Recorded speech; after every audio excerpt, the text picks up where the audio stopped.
All right, so here it is. I promised a little while back that I would um, do my own kind of recreation of Steve Keen's model of the Minsky Financial Instability Hypothesis.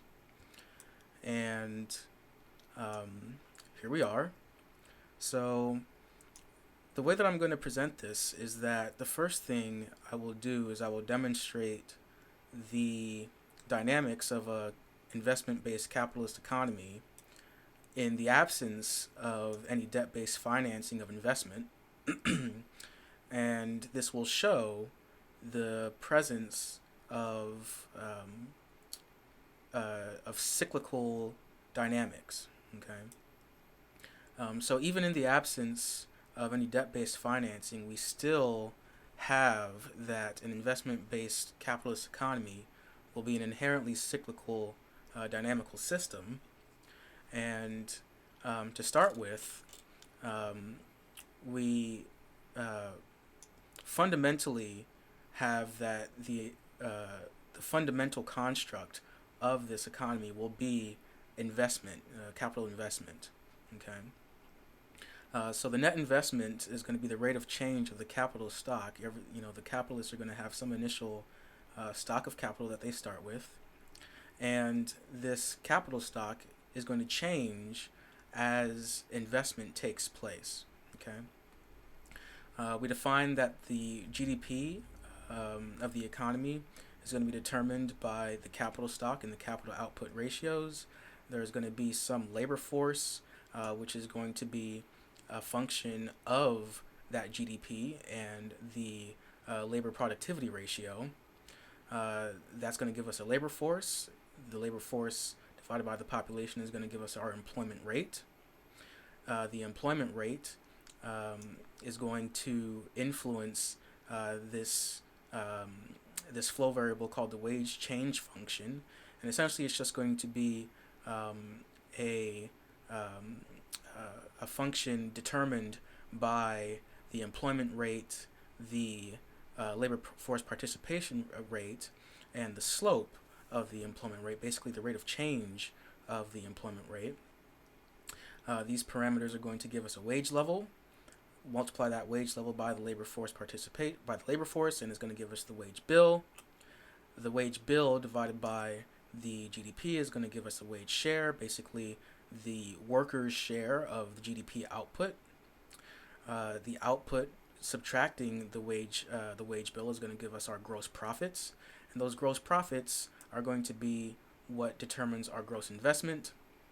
And the gross investment minus the capital depreciation is going to give us our net investment, which brings us all the way back to the beginning, where net investment is the rate of change of capital. Okay, so we haven't included any debt in the discussion as of yet, but we will do so down here, where basically the only thing that we need to do to change this is that we will delete these wires where we define the gross profits and the gross investment and exchange it for this adjacent definition where we have that the gross investment is going to be determined by some investment function, which is going to be a function itself of the profit rate versus the desired profit rate of the capital investors and the slope of that profit rate. The difference between the gross investment and the profits is going to give us the rate of change of the debt.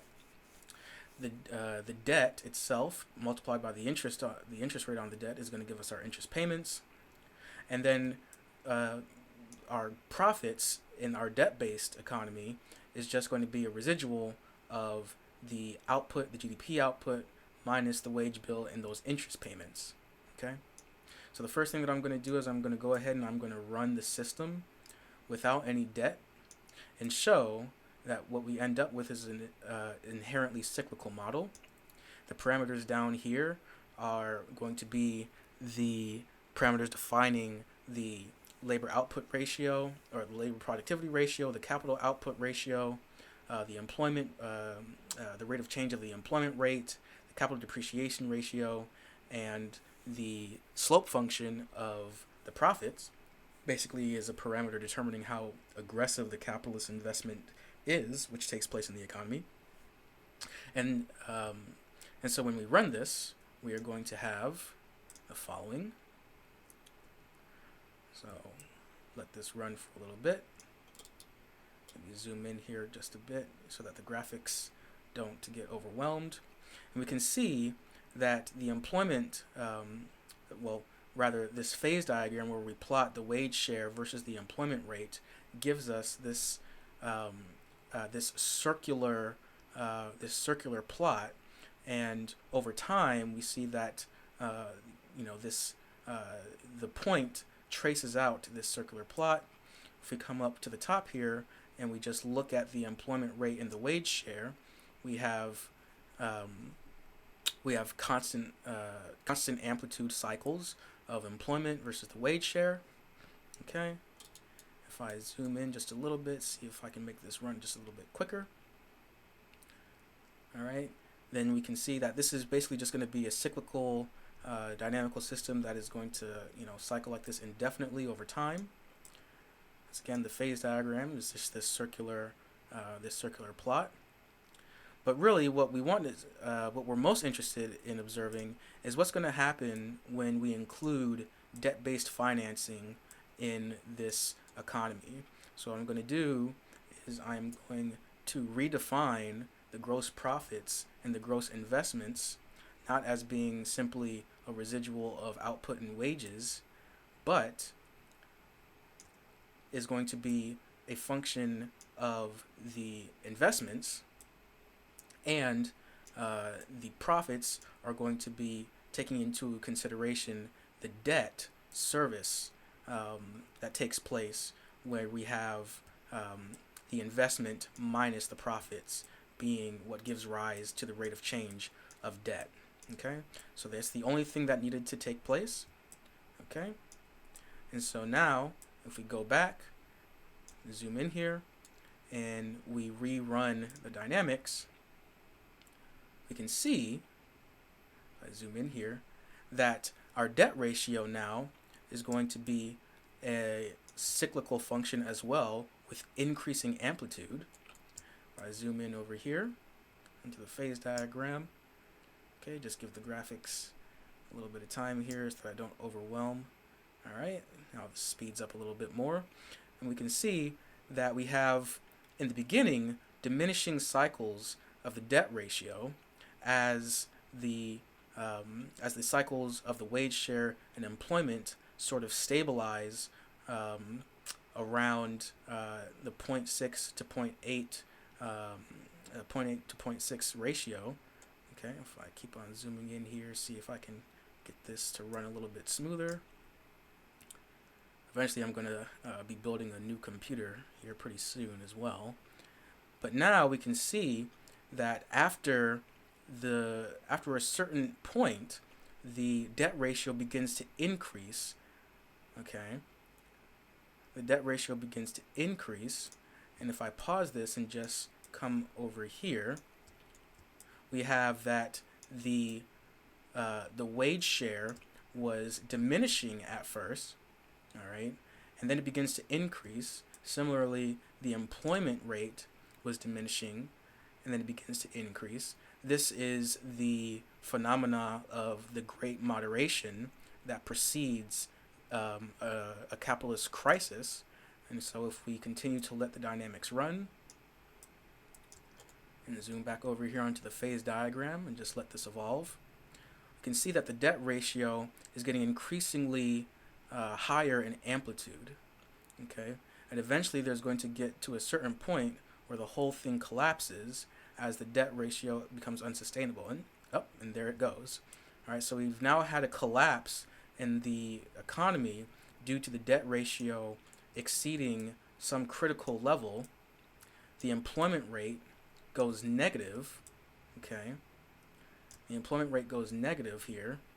The wage share goes absolutely to zero, and you now have a complete collapse of the system.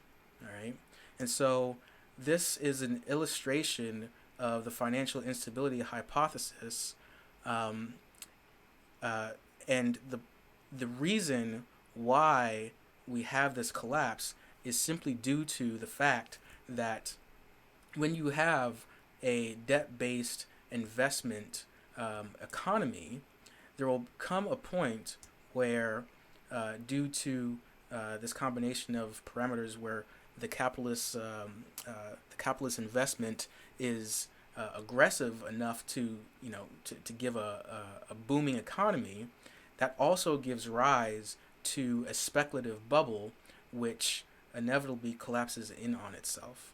Okay.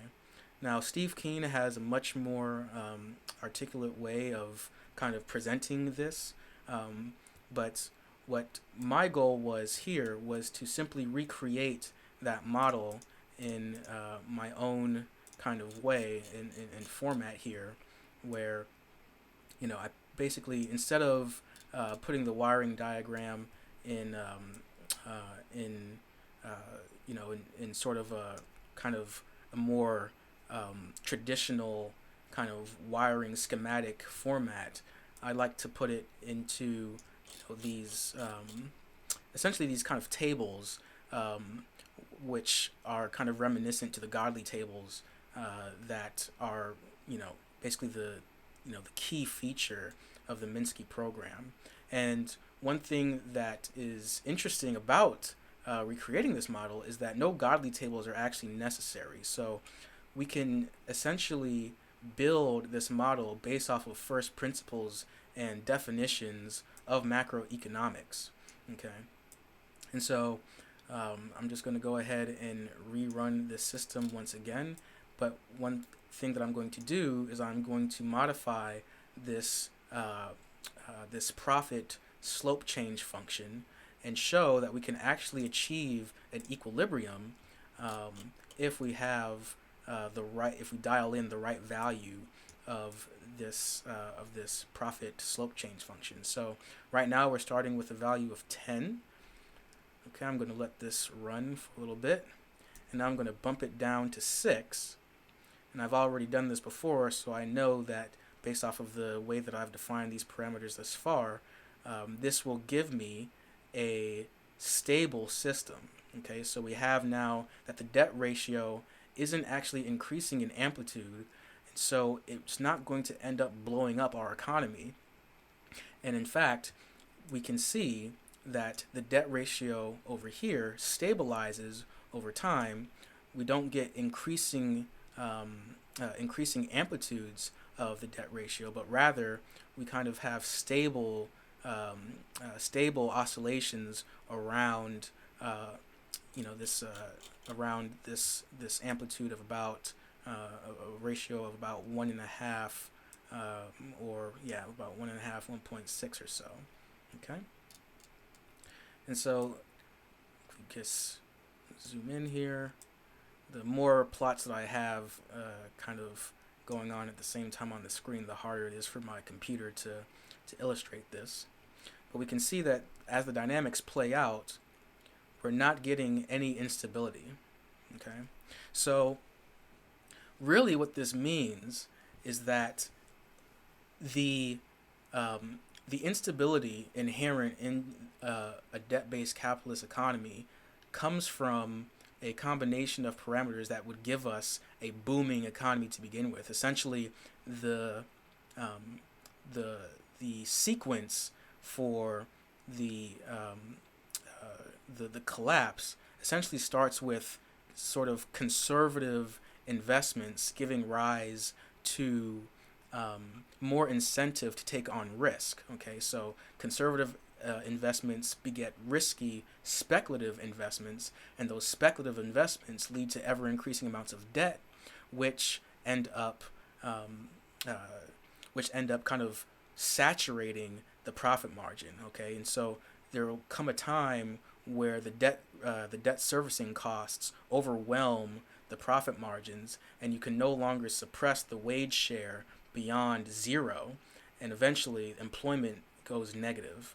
Okay, but if we come over here, we can see that the employment cycles and the wage share cycles have actually begun to stabilize about equilibrium level of, let's see here, what do we have? Around 3.5. It looks like they're actually still increasing, but they're not increasing in such a way as to give rise to a crisis due to the debt-based instability. Okay, and so I don't, so this the simulation has now been running for 146 years. Okay, and we still haven't had a collapse, a crisis event, and so we can see then that we have achieved a dynamical system, a debt-based investment system, where due to sort of a more, shall we say, conservative capitalist class, we can actually have a debt-based financial economy that does not collapse in on itself. All right, but if we if we start off at 6, or we started off at 10, we became more conservative. Inevitably, what will happen is that the capitalist class will begin to pick up, begin to get more aggressive. All right, so we've bumped it up now to 13. So this is the rate at which the capitalist class is more willing to take on debt in order to finance more speculative investments. And we can see that the debt ratio has begun to increase in amplitude. All right. If we take a look at the wage share and employment ratios, we see that the wages share has begun to decrease now in amplitude. And eventually there will come a time where the wage share cannot go below a certain level, and to where the profit margins get saturated by the debt servicing costs. Okay, so if I can just go around here, okay, see if we can make this simulation run just a little bit quicker by reducing the amount of graphics that we have on the screen. There we go. Debt servicing costs, or rather the debt ratio, increasing. The wages share, once again. Oh, look at that. So it looks like now we are headed into once again the great moderation phase of the cycle, which is going to precede the inevitable collapse. Okay. Looks like we're getting pretty close here. If I just move over a bit, there we go. There we go. We can see that the scale is rising once again. Yep, we're almost there. And this is just really fascinating to me personally, just to watch this take place. These are essentially and there it goes. This is essentially just the boom bust cycle inherent in a capitalist, in a debt-based economy. Okay, and so the wage share now goes to 0. Employment rate goes negative, and we have the collapse. All right, so this is just my version of Steve Keen's model, Minsky model of the financial instability hypothesis. I really enjoyed learning all of the concepts required to put this together. I've got a couple notes here, and timestamps of how I went through all of this, and so I highly recommend that anybody who is more interested in learning how to build this model, gain some intuition about how these systems work, definitely check out Steve Keen's Exploring Economics lecture series. He goes over the financial instability hypothesis in lectures 3 and 4. This model was built entirely from the lecture 3 in the series, and in lecture 4 he goes on to incorporate price dynamics, bankruptcy, and a bunch of other plots to kind of give the model more realism. Okay, but just as a start here, this is what I was able to put together just by going over lecture 3. And in my free time, I'll be adding more detail to get closer and closer to his model over time.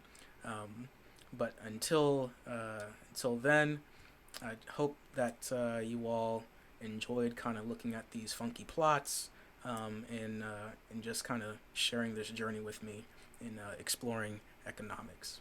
All right. See you all in the next one. Peace.